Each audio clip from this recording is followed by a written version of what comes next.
Let me just take a video of it.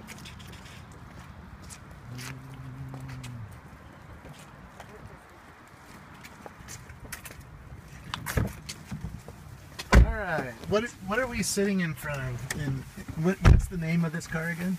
It's the Mercedes-Benz B-Class electric drive. And it's being announced next week. And this is in the somewhere around 50,000. You're not announcing prices yet. Correct. And this is a nice, comfortable car. And it's made for electric and conventional, but in the United States, it'll only be available electric. Correct. What's the range on this car? The range is 122 miles, Okay. nominal US cycle. So a little bit more than the BMW i3. Correct. That's good, because I need that extra range, because I drive... on an average day, I'll drive 50 miles, Yeah. but sometimes I come down to Mountain View, and Okay. then it gets close to 100, right? The way you're explaining it, that sounds like the perfect explanation. So we're certainly targeting people who do an average drive per day of, let's say, around 50 miles. It sounds reasonable, and you always want, typical customer wants that extra safety of having additional range available. Yeah. So with the 122 miles of nominal range, you can do your 50 comfortably every day, no matter what conditions are around. And you always have that extra energy available if you need, in case you need it. Yeah, this is also a little bit longer than the BMW i3. Yes. It also feels nicer. It feels like a Mercedes-Benz, you know? And that's the whole point of it. What we're trying to do is not just another electric car. What we're doing is let me put on my seatbelt sure. so we can drive. What we're doing is build a Mercedes-Benz, and it should look and feel and touch like a Mercedes-Benz. Yeah. So when you step into the car, it feels normal to the customer who's used to Mercedes. So all your controls, your feel, your materials are Mercedes style. Yeah. And there's nothing to confuse you. So what I just did, I just started the car normal. You get your ready sign here and you're good to go. So you operate your gear shift lever like any automatic, and you just release the brake, and off you go. So nothing to learn about, nothing specific if you don't want to. Yeah. If you're into electric cars, you'll ask about regenerating energy, you'll ask about specific controls and information. And if you want that, if you're into technology, you can get that, obviously. Yep. So various levels of regen energy that you can control via the shift pedals on the steering wheel. We've got 2 driving modes, a standard economic mode and a sports mode. The car's quite powerful. We've got 130 kilowatts, which equals 172 horsepower. Wow. My Prius is 110. So yes. So this should kick us in the seat, right? Exactly. That's quite a bit. If you're up for it. So to just pick it up and off you go. Oh, wow. On the other hand, you can drive very smoothly, very quiet, nice and comfy, and it's a very quiet car for a small size. Absolutely, and that's what we're trying to achieve. We want to provide the Mercedes-Benz comfort and noise and feel. The drivetrain is extremely quiet. We always have the question about electric vehicles being overheard by pedestrians. Yeah. So we added a that's why I play Skrillex in mine. Loud Skrillex. They always hear me coming.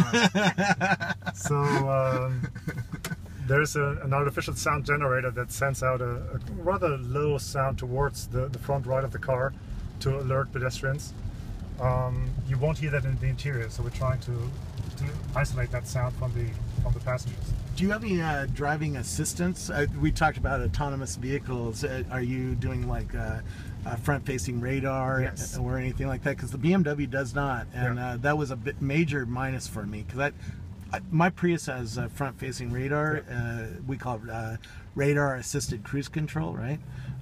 And we also have a camera up here that watches the lanes and tries to warn you when you're falling asleep. So you see those red triangles in the mirrors. That's your blind spot warning. Yeah. So you've got lane departure assist, which just knocks on your steering wheel. We've got a front collision prevention assist, which is a small radar sensor in the front that alerts you if you approach an obstacle too fast. And we've got the using this radar sensor to support regen energy. So in other words, if there's an obstacle in front of you, the car will automatically brake down using regen braking in order to regain as much energy as possible. For people who don't know the difference, if you brake slowly and constantly, you can use the electric motor to regenerate electricity back into the battery. Correct. If you brake too fast, then you use the caliper to and you waste electricity because you're converting potential energy into heat, and that's not good, right? You want to slow down constantly and slowly so you get the power back. There we go. Couldn't have said it any better. Absolutely perfect explanation. See, I did study something in physics. I barely remember physics. And when I mentioned earlier, it depends very much on the customer type. Yeah. People who understand what you just said, they will look after how they operate the car. So they will apply the brakes very, very easily. Is there good visual aids to tell yes, that you're driving in the most power efficient manner? Absolutely. So we have this large power meter here, yeah. Which will go into the plus or boost range if you hit the pedal, yeah. And then it will go back into the charge mode when you apply the brakes slowly and regen energy. So your goal is always to stay on 0 or underneath in order to regen as much energy as possible. Yeah. And then also this energy flow instrument there will indicate now we're regen energy with the green arrows back into the battery. Now we're pulling energy out of the battery. And you always also have that available on the big screen here. Yeah. To really make it very visual and show what you're doing. Very nice. So that extends your range. If you're a really aggressive driver like I am, you might only get 90 miles out of the Exactly. car. Yeah. Okay. And it's really up to your right foot how much mileage. I have a heavy right foot. So how much mileage you can get out of. I'm the half car. German, you know. we were born on the Autobahn. I mean, come on. No, but that's what I said earlier. Having a daily commute of 50 miles is a perfect thing, because then you can really have to experience all the fun the car can provide. Yeah. Using all the power. Don't have to think about range so much unless you're really saying, well, today I got to go 80 miles, and then you look after your consumption. Yeah. One thing when I get into a rental car now is I instantly try to figure out how to Bluetooth enable my Yes. phone and get Spotify on and Yep. get Waze on and get my phone synced up so I can make phone calls and stuff like that. Mm-hmm. How deeply are you guys thinking through that process of bringing a smartphone? And which smartphones do you work with? Do you work? I assume you work with Android or iPhone. Yes. What happens when you bring one of those phones into the car? So a couple of things. The functions you just mentioned is normal Bluetooth connectivity, Yeah. Which is standard in the car, obviously. But it's hard to figure out on some cars. And you're selecting your phone and you go for it. So that's rather simple. Through the central operation knob here, you can just connect. And basically, while you're driving, you shouldn't do it while you're driving, but it's rather easy to connect that. So the other thing with electric vehicles, you've got obviously much more options of providing connectivity with the vehicle. So all the cars are equipped with a communication module as a standard that via GSM communicates with the backend server. So the vehicle constantly sends vehicle information to that backend server, which you can access through your smartphone or through your laptop, and you can get a state of charge of the car. You can get the available range of any time. You can see the charging process. You'll get the end of the charge information all through your smartphone. So you have a Mercedes-Benz app on your phone? Yes. Very cool. So it's called My B-Class Electric Drive, and you can access your car. You got to pair your phone with the car. Can you see where your car's parked in case you forgot it at an airport you or something? can't see automatically. You can say I'm parked here, and then later on lead you back to there. Okay. Cool. Anything else we should know about this car? You know, it's an electric car. We saw the trunk. It's a really beautiful trunk. It's very quiet. It's You can get used to that. Yeah. Driving electric cars is ultimately a lot of fun, but also very relaxing. You can just cruise and don't have any noise disturbance. The one thing you might want to know about the car, we worked together with Tesla on this vehicle.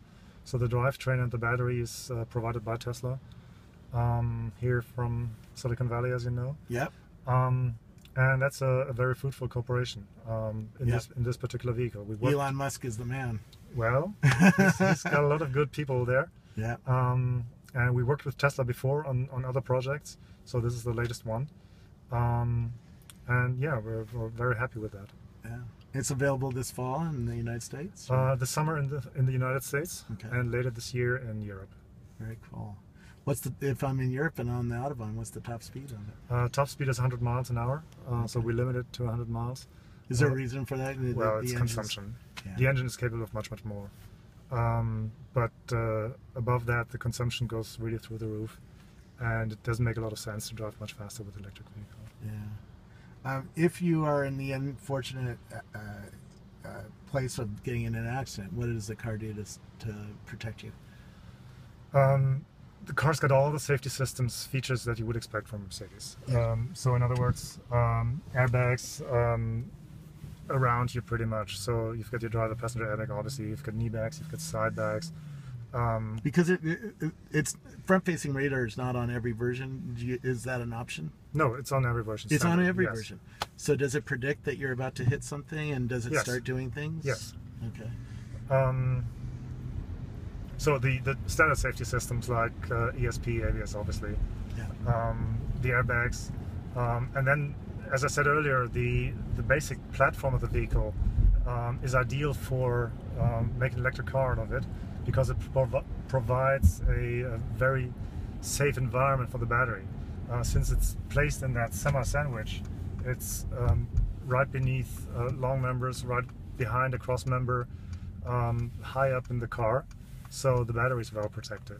Yeah. In other words, passive safety is to the highest Yeah, standards. we saw that problem with Tesla, that people who would run over something like Yeah. a metal bar in the Yeah. road caused a fire. Now, they weren't hurt, but that is a problem, and now Tesla's putting a metal plate underneath the batteries Right. to even further protect the battery. Yeah. Interesting. Well, thank you so much. You're very where do we welcome. learn? Again, the car's name is Mercedes-Benz B-Class electric drive. B-Class electric drive. So if we do a Google search on Mercedes-Benz B-Class You'll electric find it. drive, you'll Find all the technical data. Very cool. Thank you so much. You're welcome.